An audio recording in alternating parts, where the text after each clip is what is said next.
Hello, you're welcome to the Ed Innovator series, and I am delighted as usual to have you here with me. If you have been following me, you know that we have been discussing about the 21st century model. And in my last episode, we talked about the collaboration rubric.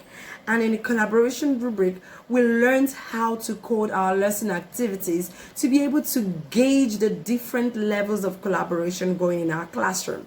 Exciting, right?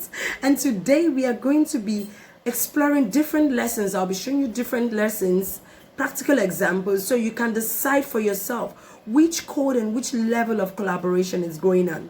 You would agree with me that there is an information explode, and guess what?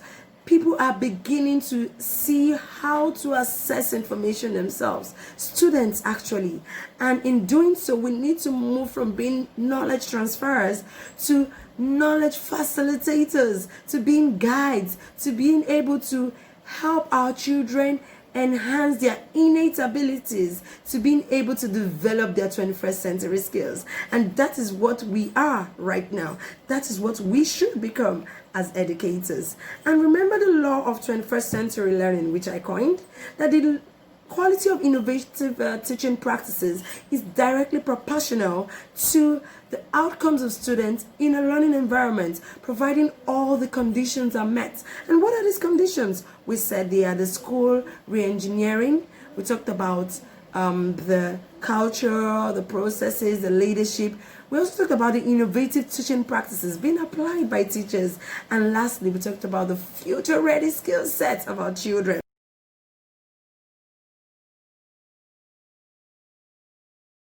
Alright, let's dive straight into lesson 1. This is an activity where the children are sitting in a reading session and the teacher is facilitating. What code do you think this lesson activity should be? Collected a pencil, collected a sandwich, and ran away. Has she done the right thing?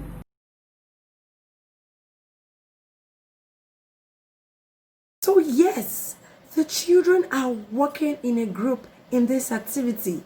They are sitting in a group, working in a group, and they are listening to the facilitator. But then, is shared distribution going on? No. So we call the activity what? 2. Yes. So this activity is coded 2 because yes, they are working in a group, but there is no shared distribution going on. Let's look at the next activity. One. I see number 1. So we touch number 1. Number 1. Number 1. Harry, number 1. Oh, Harry, can you see number 1? Wow, Harry can touch number 1.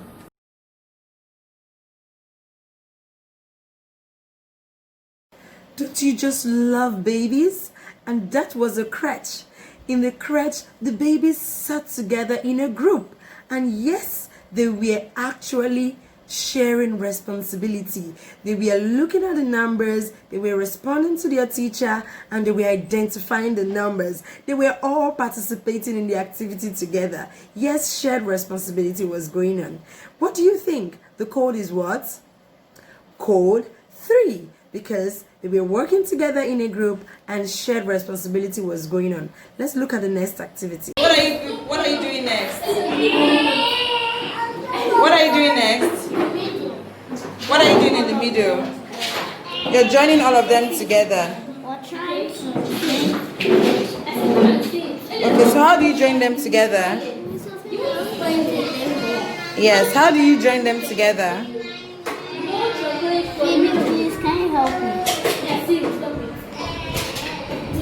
How do you join them together?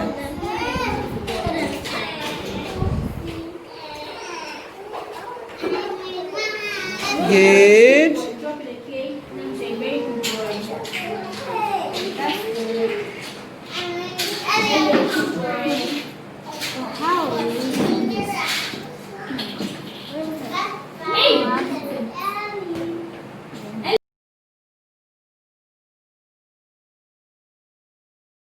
What would you call that activity you just watched? If you say 4, you are right. Yes, they were working together in a group. They had shared responsibility, and yes, they were taking substantive decisions together. They were ensuring they were asking each other questions and deciding where to fix in the appropriate straws into the appropriate hole. So yes, that activity is coded 4. Let's look at the next activity and tell me what code you think it is. Just stay. Put your ball. Stay.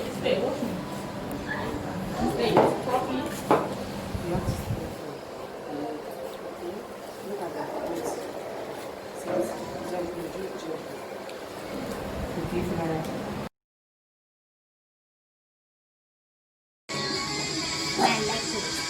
Me, I like it.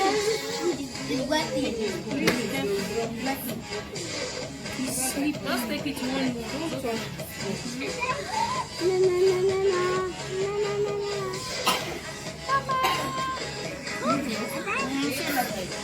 more. Pineapple juice.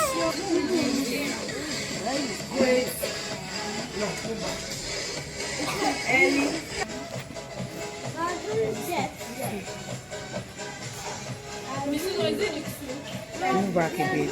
Move back. Move back a bit. Blender.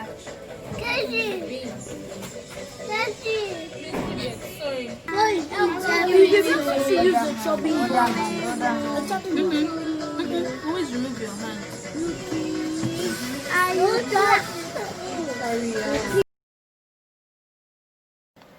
I just love this activity. And yes, in this particular one, the children were actually working together and had designated responsibilities, right? They were working interdependently. So yes, they needed for one person to finish cutting a pineapple and the other to finish taking out the flesh from the avocado before the smoothie can be made. So yes, they all had individual responsibilities that would come together to make the smoothie project activity a successful one. So yes, that activity is coded 5. If you said 5, you are an ed innovator.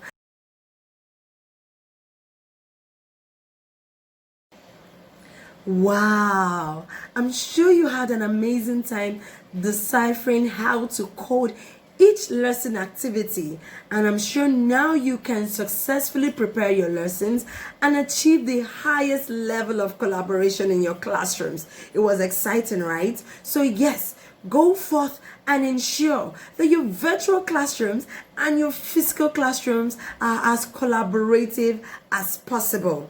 Next week, we will dive straight into the next rubric, which is skilled communication. I look forward to having an exciting time with you next week, Saturday. Don't touch the dial. See you again. Bye.